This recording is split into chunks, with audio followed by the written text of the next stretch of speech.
Hello and welcome back. This is Kristen from Life of Crafting, and I'm going to be doing part 2 now for this Photoplay. Oh, what was the name of this? I don't even remember. Something.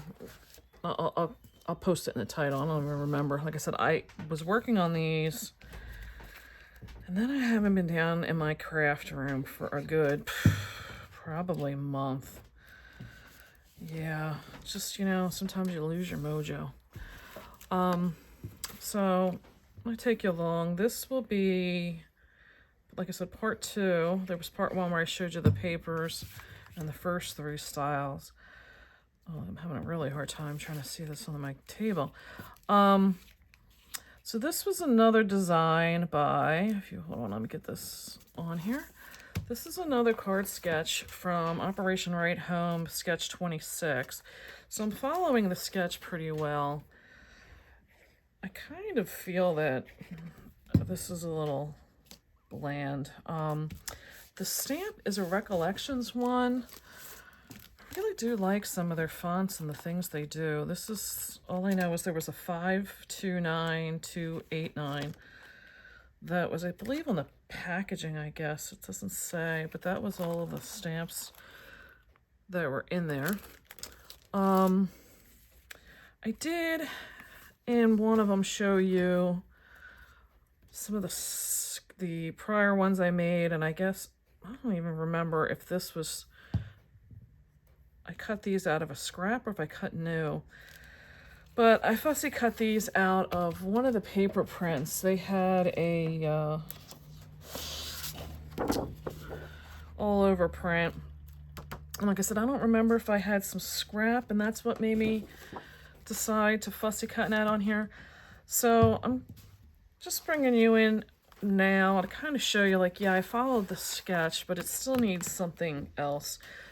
I don't know if I'm going to do like a ribbon bow over here, but it needs something, and I haven't quite decided.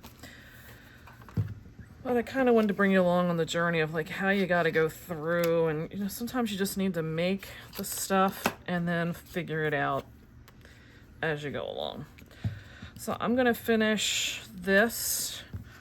I have another card that I'm in the process of getting started, and I thought I had it sitting here. I was going to show you what I had so far from that, because that one was from another sketch.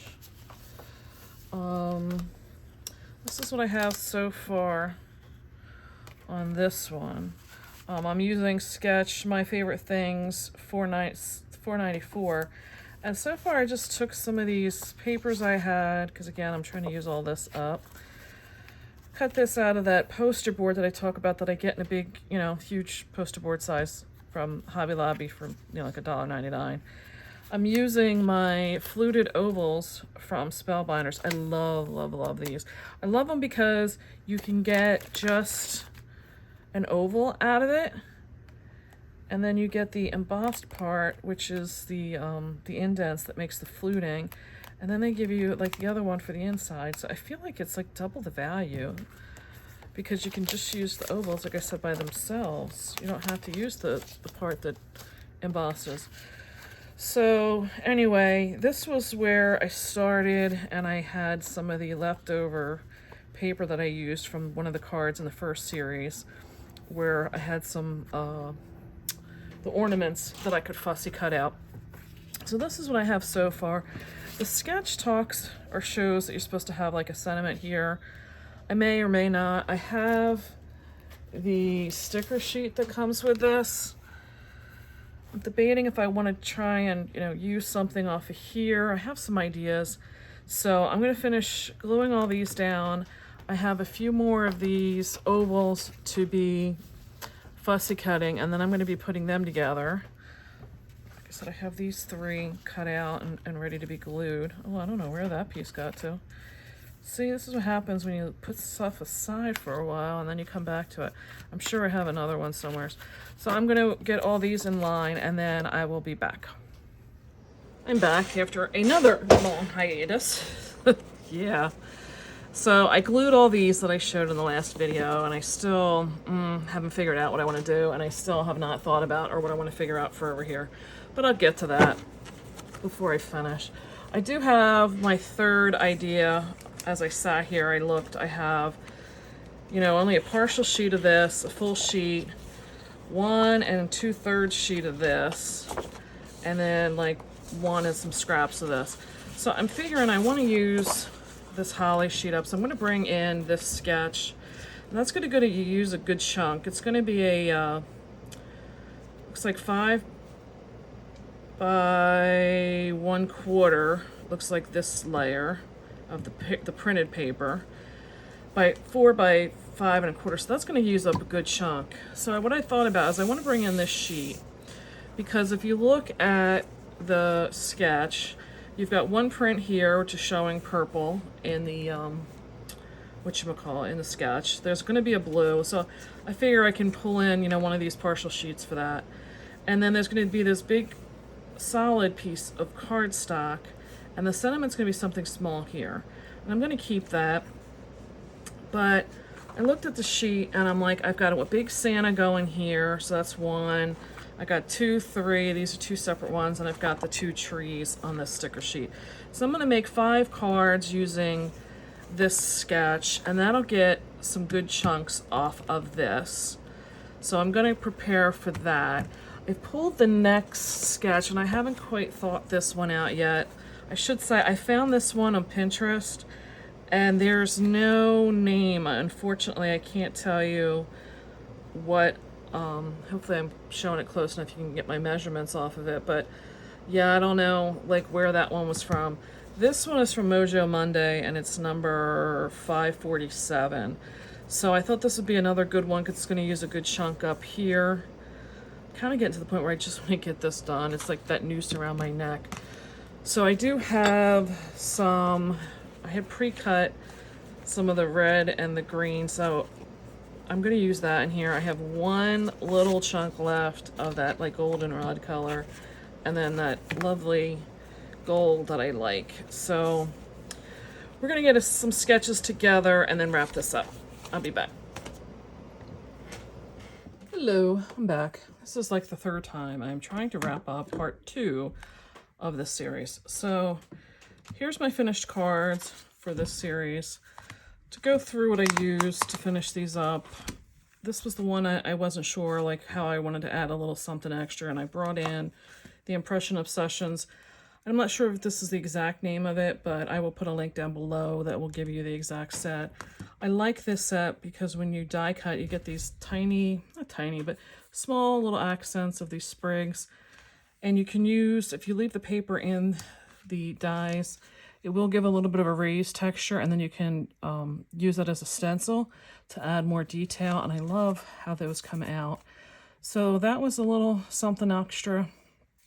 And then I like to keep in my stash some just white, or I'm sorry, gold metallics and silver metallic, different sized ribbons, because like this burgundy would be really hard to try to match.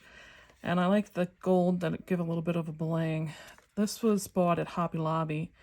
I'm looking for, the price is $1.27. This must have been a long time ago.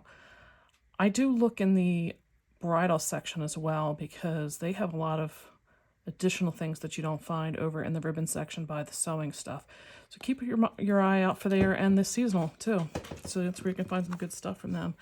So that was how I finished that card off.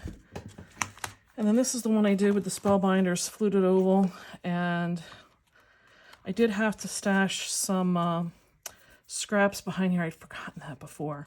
So for this one, I used a foundations die from Queen & Company. I love their foundation dies. This particular one has a nice thin stitched flagged one for sentiments. So I used that on this sentiment, and then I used the Stampers Anonymous stamp set from Tim Holtz's collection, and this is the Simple Sayings, and I love this one. It gives you this border one that's really easy to fussy cut. It does have a distressed look, so some of these letters don't give you the full letter. If that bothers you, then this would not be a good set for you, because like if you take a look in my Christmas, like the full S is not there. You know, it just looks distressed. So that's how that one comes out. And then I used the Spellbinders Delicious Decorations. I believe this was part of the series that Tina Smith did with the pies and things. These are the little accent pieces, and I love how you can use them for exactly what I did here, just to give you a little something extra. This paper was from scrapbook.com, and I will try to find that to link down below. This is that glitter paper where the glitter is like encapsulated in the paper, so it's no shed, which I love. And I just wanted a little something to give, you know, a little bling. And I do have these burgundy color rhinestones that I love. I'd like to find out where I can get more from. These were stashed in my, you know, bin over there, and I have the tiniest little ones. I just added these over here because I'm trying to use them up, and this particular medium size, I had just enough to finish off all the cards. So I did have them all out when I did my first and second version of this. I believe I got 6 of each one of these. I will, when I do the description for this, make sure I have the correct information. So that will wrap up part 2. I have part 3 that will be coming almost immediately behind this. So I'm hoping you're getting some inspiration on how to use up this Photoplay's Christmas Memories pack. It had 8 sheets of paper with 4 combinations of prints on the sides and a sticker sheet. So I'm liking how much we're getting out of this. Hoping you would find some inspiration and some thumbs up from down below if you're getting some inspiration yourself. And don't forget to subscribe so you can continue to get updates when I post them on this series. So I will catch you later. Bye.